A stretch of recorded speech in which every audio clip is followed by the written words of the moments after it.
All right. Well, welcome today. We're so glad to be together with you. This is Matthew Wood from Tavant Technologies. And today we're with Forrester. We've asked Peter Wannemacher to join us. We're going to talk a little bit about digital leadership and kind of what matters in terms of accomplishing the outcomes that you're seeking. So Peter, we're so glad to be with you. If you could give us a little background of you and of your research, and then I'll do likewise. Sure. Yeah. So I'm Peter Wannemacher. I am from Forrester Research. I'm an analyst there and have been for a long time, over a decade. I'll just say it that way. I'm a principal analyst, and I'm focused on digital business strategy, and a big portion of that is looking at financial services. So I'm coming to you now today from Newburyport, Massachusetts, the only Newburyport in the world, interestingly. At least that's what someone told me. I don't know if it's true. I'm going to believe them because, yeah. And I'm based near Boston. So yeah, and born and raised in Maine, if that matters for all you Maine fans out there. So yeah, I spend my time conducting research, looking at how things are changing in the digital, in consumers' digital behavior, in the way that they, certainly in the way they bank, but also in the way they behave in various other parts of their life, and then doing a lot of work with executives at various companies, helping them think through what counts as digital strategy, what doesn't count as digital strategy, and what can be really, I feel like the word transformative is slightly out of vogue right now, but the most effective digital strategies are, even if you don't say it, transformative. So that's what we spend our time doing. I spend my time doing, and really looking forward to being here with you, Matt, and with Tavant. So yeah, I'll pass it back to you. Thanks, Peter. So I'm Matthew Wood. I'm with Tavant. Fun fact, I was Tavant intern #1 in 2002. I was doing my MBA, and I was able to intern, just at that very beginning of the company. I was doing QA, by the way. I did not know that. We talked before this, but I didn't know that. That's great. Yeah, so it's been a couple decades.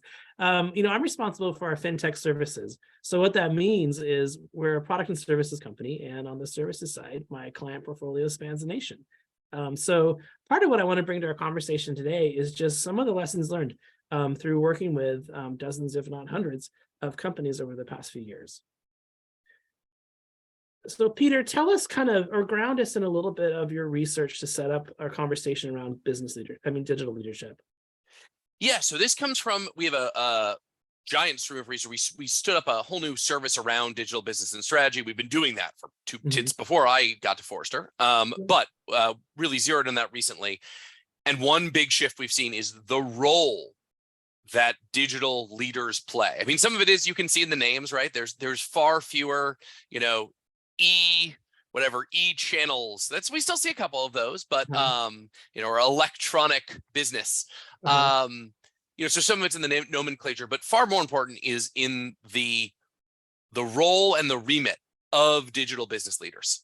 And one data point that I think sums it up, this isn't meant to be the end all be all, because owning P&L, you don't need to own P&L to be effective with digital strategy, but this is a sharp shift over the last decade. So we at Forrester don't have perfectly trainable data, but I can tell you that not too long ago, less than 50% of all digital business and strategy teams owned P&L. Now it's nearly 9 in 10. So this data point that you all are looking at, it's 87%.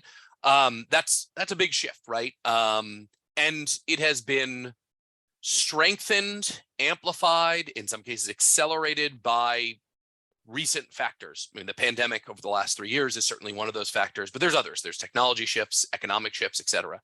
And what we see, if you want to go to the next slide, what we see is that there's the degree to which digital drives business growth and real business outcomes has changed. I mean, no longer is it true that the digital leader is simply asked to sort of keep those websites and apps running. Those are still there, right? There are still websites, there are still apps, they still matter. But increasingly digital actually affects, and in some cases drives, in some cases, the primary driver of business growth. So this is, Peter, yeah, go ahead. One comment, one of the things that I'm noticing, and it's kind of interesting, when I take a step back and I look at Singapore, Thailand, Philippines, of course, India, China, When we take a step back, we talk about digital and digital transformation, digital impact, digital leadership. It is a global reality. I kind of think that what's happened, heretofore with the web and technology is kind of just going to be a small shadow of what's to come. I kind of really believe that we're on the cusp of a very full-fledged, global-wide digital revolution. I was just in Africa, and the level of digital available there to the consumer was in some regards better than mine here in the US. Yeah, we see evidence of that in our research. And you're not wrong. And the one way to think about it, so there's something you and I have talked about before, is the types of companies and the size of companies that are genuinely pushing digital initiatives, not just extending existing services and products. And Right. again, making sure you have a website, that's all well and good. I'm not discounting that. We see while there are still many companies that are not digital first as a company, certainly there are lots that weren't born digital, but that don't think culturally, organizationally digital first. There is a growing cohort of teams and leaders within organizations who think digital first, and who genuinely, a good point, a good example here is in product innovation. So even very boring industries like banking, the idea of trying to think about novel product innovation that starts with not just software as some part of the distribution or delivery, but thinking of that as a digital first solution for small business cash flow tools, things like that.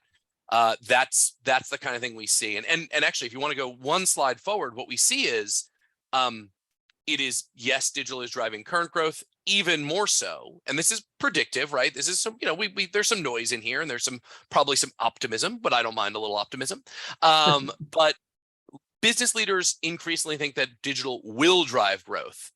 And in fact, and you all, our audience can take a look at this, but one way to sort of wrap this up in a bow, if you want to go one more slide, even among those companies or digital leaders at companies where digital initiatives are not currently a major or primary driver of business growth, and there's a number of them, right? Even among those, nearly 3 in 10, 29%, say that it will be a major or primary growth. And I think they're right. I think there's a lot of folks who are willing to take an honest assessment today and say, right now, we're still making most of our money, we're still making most of our decisions, and our operations are not primarily driven by digital. Increasingly, our revenue and even our profitable growth comes out of digital. So I think this is huge. And I think, are you seeing the same thing with Tavant? We are, on a per customer basis.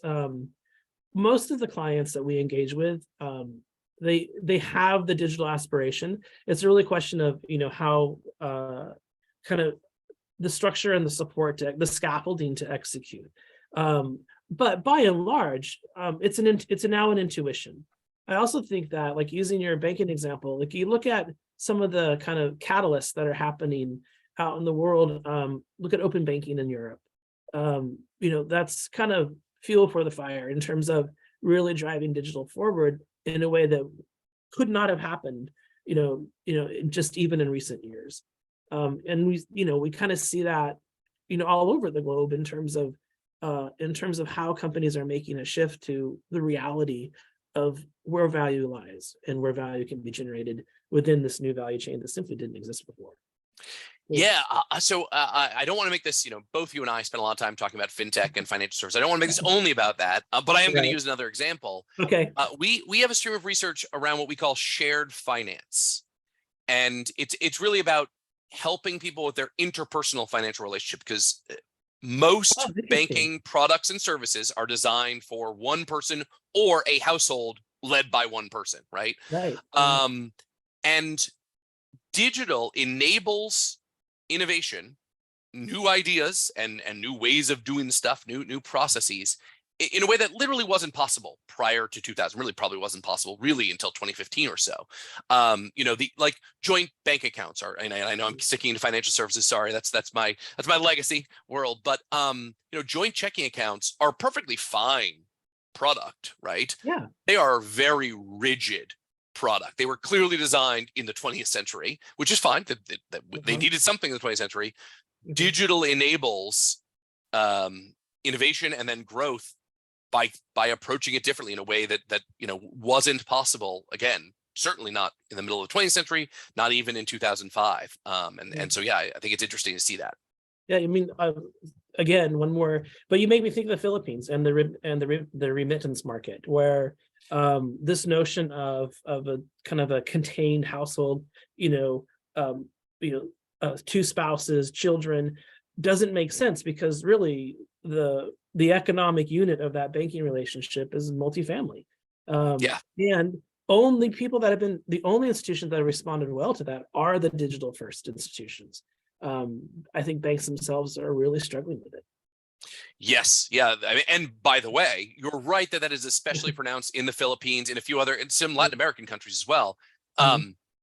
If you're someone listening to this and watching this from a European or North American, it is true that it's probably affecting you less as of today.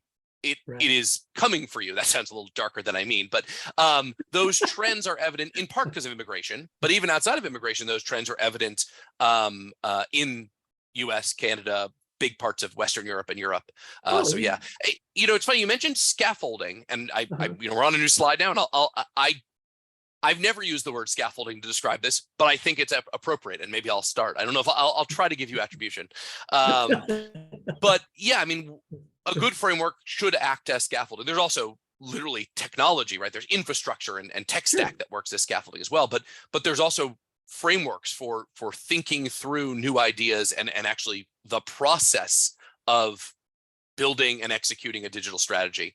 So this is one we built. So this is our framework.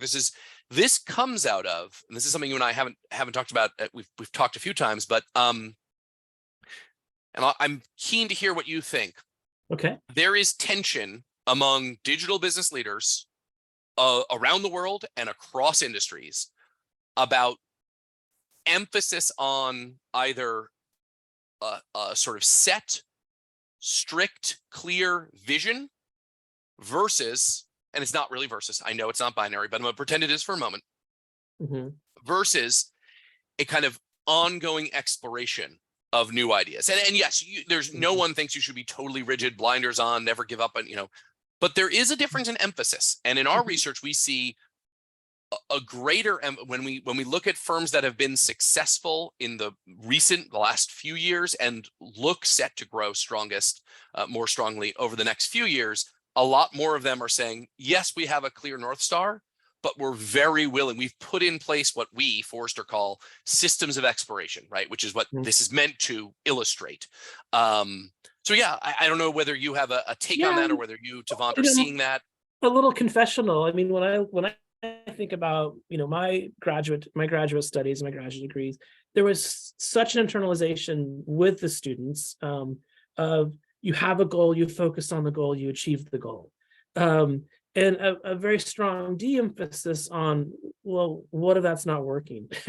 Yeah. So, and like I compare my son. I have a son who's, he's 25, and even my teenager. They're all self-learners, and exploration, fearless, means nothing to them. They will just try this, try that, try the other, and if it doesn't work, they'll try it another way. And so, in that sense, I think there's a shift in knowing how to do it that's happening generationally. I also think there's a practical push, in the sense that much of our fixed goals are difficult to achieve. So then how do we learn our way to the outcome we need versus predict our way to the outcome we need? Yeah, I love that. And I hope, this is one of those things where I'd love to see it. And it's true. You can't have no goal, right? That won't work, right? You can't just iterate wildly. But that's called wandering. So yeah, well, you can, I guess you suppose, but I even go back, I think there's also some mythology around vision that has fed into what you described during your time at graduate school.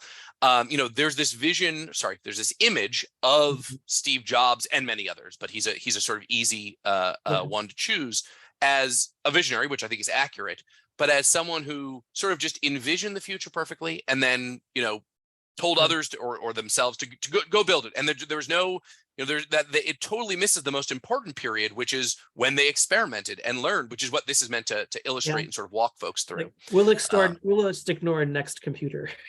Yeah.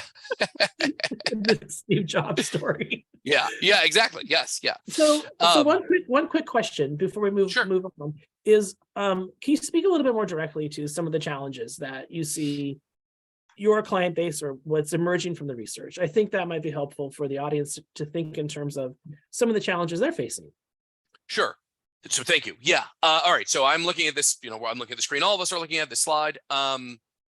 In our research, we've identified pitfalls, stumbling points for every single one of these phases. And frankly, for implementing this system of exploration as a whole, there are cultural, bureaucratic obstacles. And we could, I don't know if we have time, but also I think actually the most revealing for this conversation today is to zero in on which area here, which phase is the one that most digital leaders and digital teams get stuck on.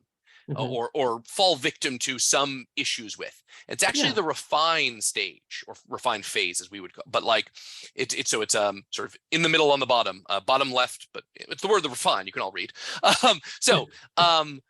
It's a really difficult task. You've gone out there. I mean, lots of companies are still learning how to ideate, build an MVP.